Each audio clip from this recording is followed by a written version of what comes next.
This week we're taking a look at the nuances in grammar in a favorite passage of mine. We're in Romans chapter 5, verses 6 through 8. Let's dive right in with a reading from the ESV. For while we were still weak, at the right time, Christ died for the ungodly.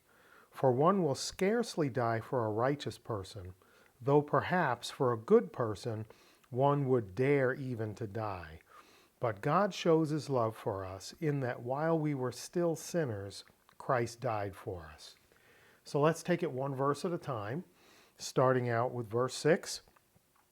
Eti gar Christos anton haimon astenon, eti katakairon huper asebon apethanen. So you'll notice that I have the English twice underneath the Greek here. And the first one is just a vertical word-for-word translation of the verse. Let's whip through that real quick, and then we'll go back and take a look at the significance of what's being said here. So eti is still, gar is for, Christos Christ. Onton is a participle from eimi, that is being. Haimon is we.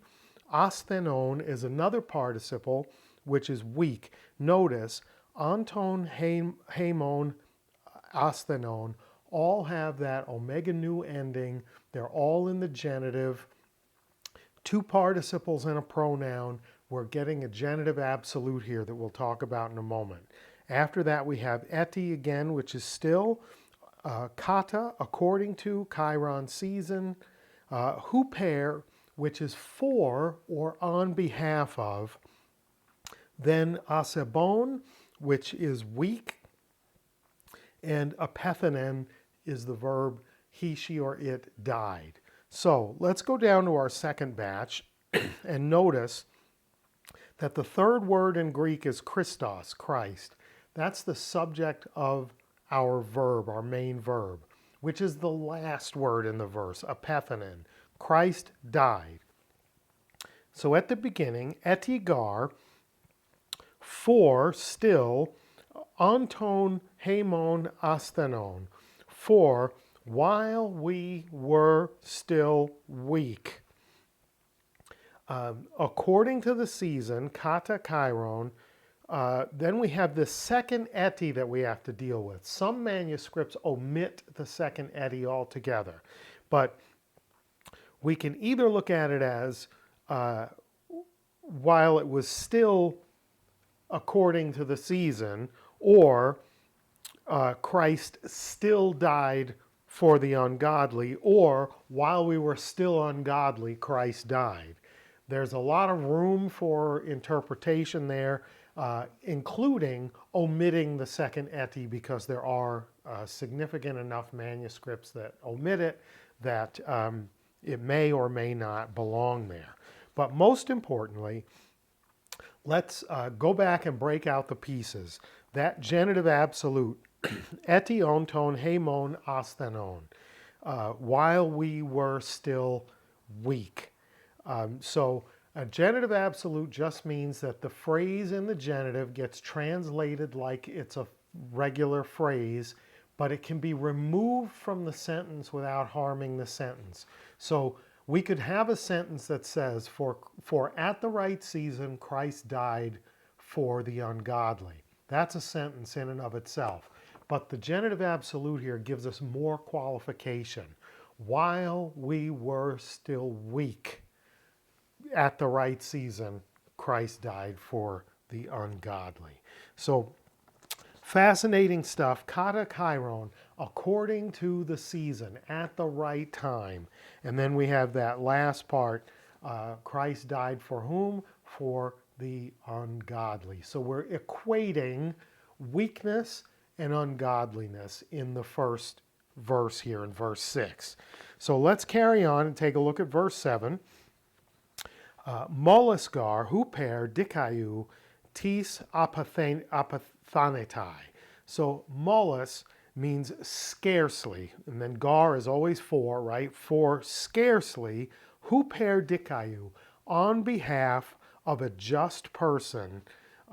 Tis, someone, not who. Now here's the thing. When we have a tis and it's accented, it's an interrogative. who or what. When it's not accented, when there's no accent mark over the iota, it is an indefinite pronoun. Someone, anyone, right? So it's talking about that hypothetical person without getting specific about a real individual. Tis apothanatai, someone will die. So scarcely on behalf of a just person will someone die. Someone will die.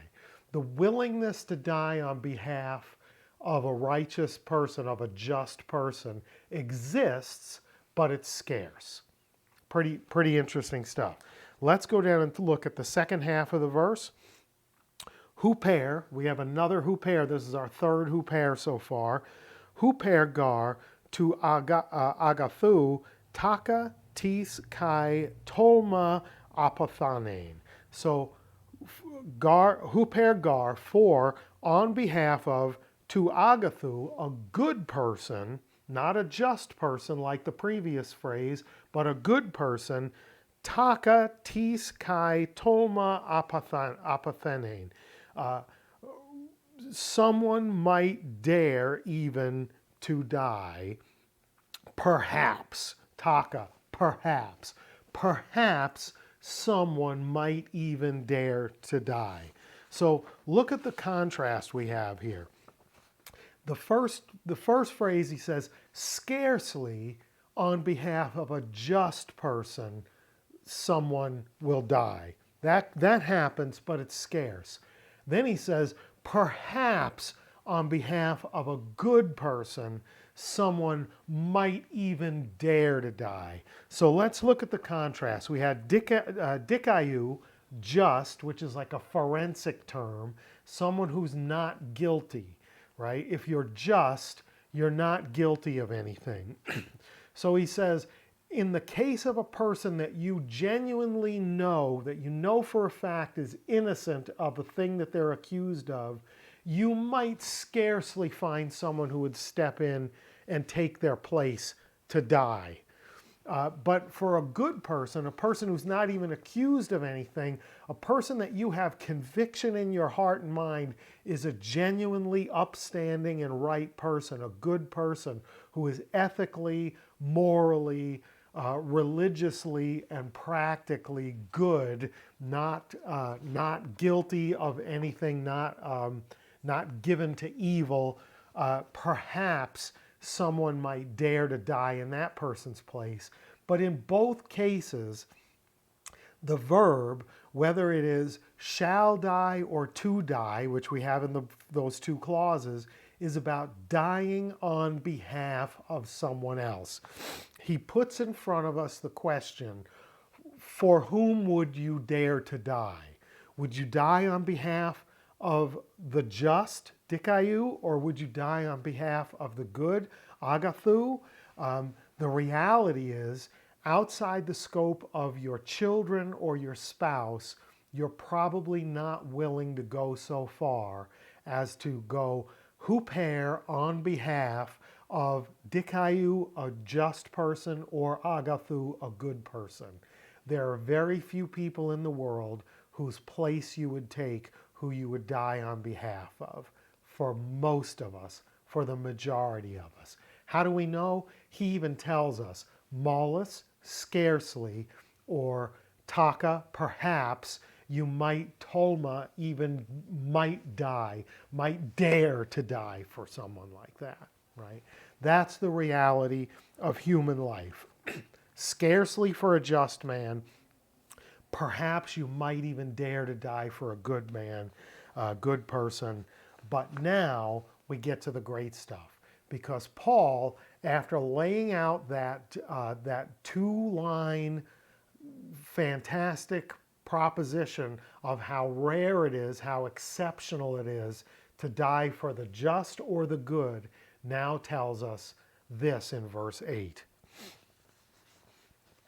Sunistesen de tehea tu agapein eis hemas hotheos. So hotheos, the last two words are our subject, God, for this clause. The verb sunistesen is to show, like the ESV, but it's more than show. It's to introduce or to recommend or to demonstrate. It's like, here is me demonstrating to you a thing. So God demonstrates, so de is but God demonstrates or introduces tein heautou agapein, his own love, eis hemas, to or for us. And then we get the second part, which is an epexegetical phrase introduced with the hoti that tells us how God introduces his own love for us. And here we have hoti eti, we had eti earlier, right? Hoti eti, hamartolon, onton, hemon, another genitive absolute, while we were still sinners, Christos huper hemon apethenen. Christ died on our behalf. So how did God introduce his own love for us? In that, while we were still sinners, Christ died for us on our behalf. Huper. So let's consider this magnificence of what Paul has just said. In verse 6, we were told that while we were still weak, at the right season, Christ still died for whom? For the ungodly. Weak and ungodly. Now, after he says, look, it's a scarce thing to die for the righteous, the just. It's an almost unfathomable thing that someone would dare to die in place of a good person. But here we're told, while we were still sinners, we who are weak, we who are ungodly, while we were still sinners, Christ died on our behalf. He takes it out of the hypothetical and says God demonstrated his love for us by the fact that while we were still sinners, we weak and ungodly, Christ died on our behalf. Not after we showed that we had made some progress, not after we had showed some promise. Oh, look, they're trying to meet me halfway. That's not what he says. He says, verse 6, while we were still weak, at the right season, while we were still ungodly, or Christ still died for the ungodly, that's us, the weak and ungodly, who, while still being sinners, he looked at us and as a demonstration of his God's own love for us, Christ died on our behalf. That is spectacular. He sandwiched in between those two the notion that it's a remarkable thought, it's scarce, it's something that perhaps someone might dare to do, to die on behalf of a just person or of a good person, someone you know to be innocent or completely believe that they are pure and perfect ethically and morally. You might take their place, but you probably wouldn't. But God's own love is demonstrated, introduced, shown to us in what? That Christ died for us.